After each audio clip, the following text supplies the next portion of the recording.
The Great Pyramids of Giza, the Sphinx, the treasures of Tutankhamun, and the legacy of Cleopatra are all iconic symbols of ancient Egypt. But what if I told you there was another side to this rich history, a side that was a little bit more unusual and perhaps even bizarre? Well, meet me on a journey back in time as we uncover the secrets of Egypt's hidden tales. And today let's talk about one of the most unusual aspects of ancient Egyptian life, the Pharaoh's Royal Zoo. Now it may sound strange to us today, but back then kings across the world, including the pharaohs, kept all kinds of exotic animals not just as pets but as symbols of their power, wealth, and in some cases even their divinity. Now, I bet you're wondering, what kind of animals are we talking about?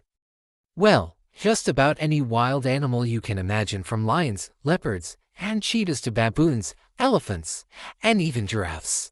In fact, there were even accounts of venomous snakes and dangerous crocodiles being kept in special pools and pits. Just imagine seeing a crocodile or a lion while walking down the street. That's exactly what it would have been like in ancient Egypt. But why did the pharaoh keep these animals? Well, for many reasons. First and foremost, they were a symbol of the pharaoh's power. They showed everyone who was in charge, and no one dared get too close. But they were also kept for entertainment, both for the pharaohs themselves and for the general public. People would come from all over to see the exotic animals on display. Can you imagine the crowds and the excitement? It must have been quite the spectacle. But keeping these animals wasn't easy. It took a lot of planning, effort, and of course, money. The pharaoh had to build special enclosures to keep them safe and secure. They had to hire people to take care of them. And they also had to make sure that the animals had enough food to eat.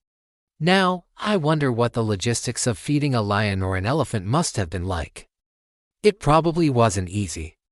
So where did the pharaohs get these animals from? Well, they came from all over the known world, from neighboring countries, and even from faraway lands. Some were captured in the wild, while others were brought in as gifts. And others still were acquired through trade. But no matter how they got them, the pharaohs were always eager to add new and exotic animals to their collection. And it wasn't just about having the biggest or the fiercest animals. The pharaohs also kept all kinds of other creatures, from birds to reptiles to insects. They kept falcons, ibises, baboons, crocodiles, snakes, scorpions, and even monkeys. They also kept domesticated animals, such as dogs, cats, and cattle. And it wasn't uncommon to see them being led around on leashes. Some of the animals were kept for practical reasons, such as for hunting or for guarding the pharaoh's palace. But for the most part, they were kept simply because they were exotic and unusual. For example, King Tutankhamun's tomb contained a number of paintings depicting him with exotic animals, including a dwarf crocodile and a spiky-tailed lizard. These animals were not native to Egypt, so they must have been brought in from somewhere else. In fact, we know that the pharaohs kept a wide variety of animals from Nubia in the south, such as baboons, monkeys, and even pygmy hippos. They also kept animals from the Levant to the east, such as lions, leopards, and elephants. And they even kept animals from Africa, such as giraffes and rhinoceroses. The pharaohs were fascinated by exotic animals, and they loved to show them off. They kept them in large open areas near the palace where people could come and see them. They also kept them in their own private gardens where they could relax and enjoy the scenery. The most famous account of the pharaoh's zoo comes from the reign of Ramses II. He ruled from 1279 to 1213 BC and was one of the most powerful and influential pharaohs in history. His reign was a golden age for Egypt, and he was known for his many building projects, including the temple at Abu Simbel. Ramses II was also known for his love of animals. He kept a huge variety of animals in his zoo and even built a special park just for them. According to the records, Ramses II kept everything from lions to turtles, from monkeys to peacocks, from dogs to horses. And he wasn't afraid to show them off either. He loved to ride around on a golden chariot pulled by 4 white horses while holding a whip in his hand. Beside him sat a cheetah, a lion, and a monkey, while behind him walked a dwarf leading an elephant by the tusk. Now, that's quite the entrance. But Ramses II wasn't the only pharaoh who loved animals. Many of the ancient Egyptian rulers kept exotic animals and enjoyed showing them off to the public. And it wasn't just the pharaohs who loved animals. The ancient Egyptians kept domesticated animals such as cats, dogs, and birds as pets. They also kept farm animals such as cows, goats, and pigs. In fact, there were so many animals in ancient Egypt that they even had a god of animals, Anubis, who was usually depicted as a jackal or a dog. But with all these animals around, it's no wonder that ancient Egypt was such a popular tourist destination. People came from all over to see the amazing sights and the amazing animals. They saw the pyramids, they visited the temples, and they marveled at the exotic beasts.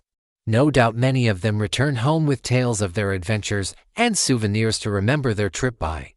Today, we can still learn a lot from the ancient Egyptians about their culture, their beliefs, and yes, even about their love of animals. Their tombs and their paintings are filled with images of exotic creatures, and their records tell us about the huge variety of animals they kept. But what we can't learn from them is why they loved animals so much. Was it because they were fascinated by the natural world? Was it because they wanted to show off their wealth and power? Or was it simply because they thought that animals were fun to have around? Maybe it was all of those things. The truth is, we may never know exactly why the ancient Egyptians kept exotic animals. But we do know that they loved to have them around. So maybe that's all that matters. And hey, if you love animals as much as the ancient Egyptians did, then be sure to stay tuned for more videos about the amazing creatures that live on our planet. You never know what you might learn. Now, after hearing this intriguing tale, I'm sure you're eager to continue exploring the mysteries of ancient Egypt. But where can you go to find more hidden tales waiting to be uncovered? Well, look no further than the description below. There you'll find a link to more captivating stories that will transport you back in time and leave you in awe of the wonders of ancient Egypt. So click on that link and get ready to embark on more exciting adventures. Who knows what other secrets of the past you might uncover next? Don't miss out on more thrilling tales. Check the description below and keep exploring the hidden tales of ancient Egypt. As we wrap up our journey through time today, I invite you to become part of our community. Your support means everything to us. If you've enjoyed this adventure through history, don't forget to hit that like button and share your thoughts in the comments. Each comment is a new tale and together we can keep the stories alive. And if you're eager for more, subscribe to be part of our family. With your subscription, you'll never miss an update. Thanks for joining us today. Until next time, keep exploring, keep asking questions, and keep dreaming of ancient Egypt. Thank you for watching.